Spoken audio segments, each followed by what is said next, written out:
Onko sinulle tai läheisillesi juuri nyt tullut ajankohtaiseksi perunkirjoituksen tekeminen? Minä olen Juha Lehdetniemi, lakitoimisto Lakilehde Oy:stä.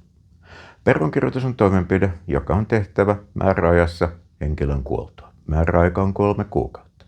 Perunkirjoituksen tekemisestä vastaavat vainajan läheiset, useimmin puoliso tai lapset tai muut lähisukulaiset.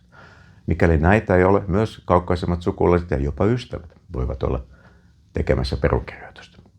Perunkirjoituksessa laaditaan perukirja ja sinne merkitään kuolinpesän osakkaat, vainajan varat ja velat sekä, mikäli vainaja oli kuollessaan avioliitossa, lesken varat ja velat. Nämä tiedot tarvitaan perintöverotuksen määräytymistä varten.